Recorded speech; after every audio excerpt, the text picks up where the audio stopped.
What is good, NIO family? It's Rey-Jay back with another video, and this one will break down what's going on with NIO stock and what you should be watching for going forward. I'll talk about what the news is saying about NIO and what's coming up for the whole market, and how this may affect the share prices of NIO, Tesla, SPY, and the QQQ. But before I break anything down about all this information, before I get into any more details, I do have to mention a couple of things before starting. Firstly, I am not a financial planner, so take none of this as financial advice. And also, if you guys can, please check out the Webull link, which is down below and in the description. If you sign up for Webull and deposit any amount of money into the account, you are guaranteed up to 12 free stocks. The offer ends very soon, so check it out before they run out. With that out of the way, let's get on with the video. NIO is up 4.5% for the day, at least as of Friday, it was up that much, and it's holding up quite nicely so far above its 50 EMA. But the question is, could NIO continue to hold up, and is NIO going to get one more pop, or is NIO going to see some downside first? This is going to be very dependent on the news cycle that ends up dropping. Now NIO is going to look depending on that. But I do want to note something very important for the week, and that is we have lots of Fed speakers coming out for tomorrow. 30 minutes after the market opens, we have Barr speaking. Then 1 hour after open, not 1 hour, starting at about 11 o'clock a.m. Eastern time, basically, we have Daly speaking. Then we have Mester speaking as well. Then at noon in the Eastern time, we're going to have Bostic giving another speech. But please remember that Bostic had a tendency of being kind of dovish the last time he spoke, which surprised a lot of individuals. So we'll see what Bostic says this time around. And besides that, this will have a big effect on the markets. But remember, the market may be kind of slow in the beginning, but Bostic could cause something very big. He's going to be well known. He likes to get those headlines out. And he said that the Fed is likely done with the rate hikes the last time he spoke.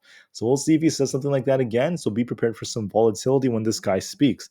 That's going to be one of the biggest factors. We also have like a consumer inflationary expectations coming out too. But right now, I'm not expecting way too much from it. We'll see what Bostic says. He's going to set the tone for the majority of the day, or like the rest of the day after that. I'm going to talk about NIO's prediction and what I think is going to happen later on. Look at the price per ratio. This is starting to go up just a little bit for NIO. NIO is gaining some strength moving forward. You also see that Morgan Stanley is saying that they're bullish on NIO in a way because they're saying it's going to outperform the market. And also, NIO has a tendency of being green about 49% of the time on Mondays. We tend to do a lot better on Tuesdays and Wednesdays historically.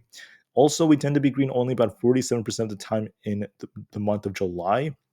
Tends to not be the strongest month for them, but we'll see what happens going forward. Then to add on to this, we tend to do better during the third and fourth hours of the trading day, and also during the sixth hour of the trading day, NIO tends to do a lot better. And finally, the short interest is starting to go up a little bit. When this happens, we tend to see NIO slow down a bit, so we could see something like this later on, but it may take a little bit of time before we really start to see that slowdown. Looking at some earnings that are coming out, we have WD-40 coming out on Monday. For Tuesday, there's not much else coming on. For Wednesday, same thing, but it won't be until Thursday and Friday when things become more serious because we have some more names coming like Progressive, Delta, and just a couple of others. We also have Citi, Wells Fargo, and JP Morgan all coming out on Friday, so be on the lookout for that. Friday is going to be the biggest day for earnings. Now, the news is coming out about the NIO ES6 looking very, very nice and spacious. It has a very beautiful interior, and I can't wait for what the future holds for this one because the range is going to be very far with the new potential battery pack that's going to be released. That's going to be very cool too. We will see if that ends up being the case or when it's going to be coming out. They said it may come out as soon as like July, so we'll have to wait and see too. But I just wanted to note that this is still bullish news for them because the ES6 has lots of expected deliveries coming, especially during the month of July. So I can't wait for it. We'll wait and see how it goes. Now, let me also add that at $10, NIO stock is looking kind of oversold in the eyes of many investors. And you heard that right. They're still talking about lots of major upside for the company. Now, why is NIO still oversold around the $10 area? That's because when you zoom out on the daily charts, this is what the analysts are talking about. We're still like more than 80% lower than where we once were at our all-time highs. If you look at NIO, this is what the share price looks like. We're still very undervalued compared to where we were up here. So this could be a very good dip buying opportunity. It probably is. Now, if there is more downside in the future, which is a possibility, even more dip buying opportunities for the long term. I think NIO has so much potential, and if you're patient, it's going to pay off. But anyways, now let's talk about this. The last piece of news I want to talk about is what these analysts were saying. So why is NIO looking oversold? They basically said that NIO has some very, very good potential. They mentioned that there's a big amount of growth coming month over month to it in deliveries, and they are getting some very strong expectations for the majority of the year or the majority of the rest of the year. They mentioned that NIO outperformed some other companies like Xbong, but it's not as strong as something else out there like Li Auto. But despite that, NIO is showing lots of improvement, and they believe there's lots of growth to come. They mentioned that the new models right over here, their refreshed product lineup, is going to be very good in other countries, especially European ones. And their ES7, the coupe SUV, the all-new ES8 SUV, and particularly the ET5 are looking very, very nice for them. So that's some awesome news. Can't wait for what NIO is going to do. Now let's talk about the technicals. How is NIO looking for the time being? If anything, guys, NIO is looking pretty decent so far, but I do want to add that we have a potential bearish divergence that started developing right over here. Is it confirmed? I'm going to have to double check on the 30-minute. It is actually technically valid. There is technically a bearish divergence right here on the 30 minutes time frame. On the 1 hour time frame, it's not really there on the 1 hour though, but it was on the 30-minute time frame. I think NIO is going to make an attempt to pop one more time and try to fill this gap up here around this like 10.28 level. We've been making higher highs and higher lows, so there's a good chance NIO is going to uptrend. And we're likely going to see NIO get to about 10.25 to 10.45 or so, since the news cycle has been very positive so far. But then with all the Fed speakers coming out, we might see NIO slow down a little bit. I think that the market may get a nice pop in the morning, then start to slow down. We might see NIO follow in that trend. Then, as the days go on, there's a good chance that this bearish divergence could play out, or it could just be in the process of developing because maybe this thing pops a little bit, but the RSI doesn't follow, for instance. Then NIO may start downtrending a bit and get very close to that 200 EMA again in the mid nines, if not a little bit lower. And you have to remember the market has a tendency of slowing down during the month of July, so we could get a slowdown later on. But for the time being, we just have to be as patient as possible. Now, on the triple Q, I just wanted to add that this thing also has this bearish divergence like right here. It got this rejection off of it, and we are between our 50 and 200 EMAs. If it breaks below 365, we have the potential to retest 364.5.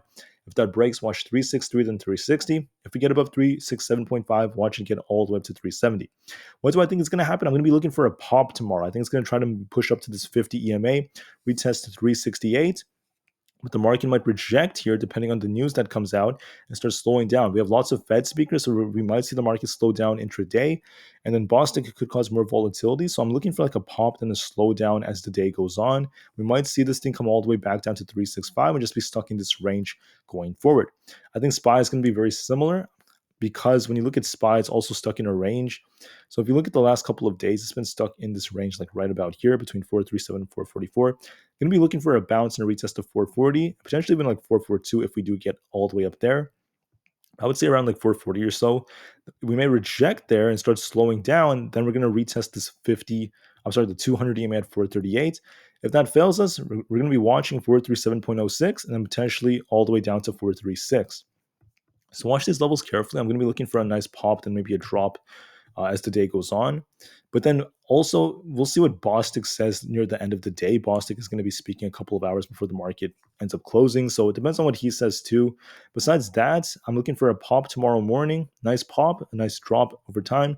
Lots of sideways price action. We will see what happens approaching CPI, because CPI is going to determine if the market continues to hold up or if the market gets a correction. So be very careful.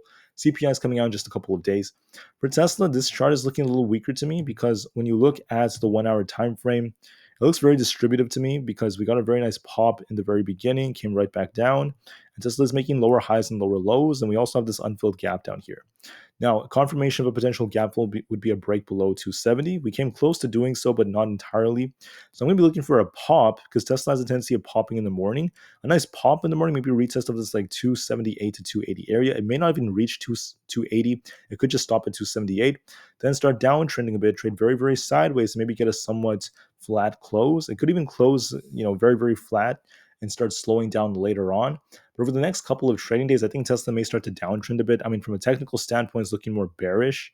It may start to cool down just little by little by little. And then as we approach the end of this week, going into next week, then I think it's going to bounce. That's the way I'm seeing Tesla. So maybe like a really nice, healthy cool off first before this thing comes right back up, approaching its earnings.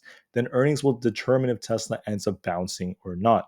So that's what I'm seeing for the consumer discretionaries in many different stocks. I think NIO is going to try to pop in the morning, get to this gap, try to fill it, then reject and start cooling off as time goes on. it's going to be very sideways for a while. Because when you zoom out of NIO, it's been very sideways for quite a while. The last couple of trading days, last week, it's been just very, very sideways in this range between this like a very low nines to about 10.5. So I think it's going to try to make its way up to this resistance, then potentially come right back down. And we'll see what happens with the news and how the other factors determine it later on during the days. All right, so that's what I'm seeing for NIO. A pop, then a potential drop later on, very sideways price action. Let's see if this thing can try to hold above like $10. If it does so, that's going to be a sign of strength. If it fails to do so, if it pops above it, then comes right back down, closes just under it, just like how it did on Friday, then there is a chance NIO could see a little bit of downside or lots of sideways price action to the downside too. Okay, so that's what I'm seeing for this stock right now. Thank you all so much for listening. Have an absolutely incredible weekend, and I'll see you guys in the next one. NIO to the moon because the long term is still incredibly bright, and peace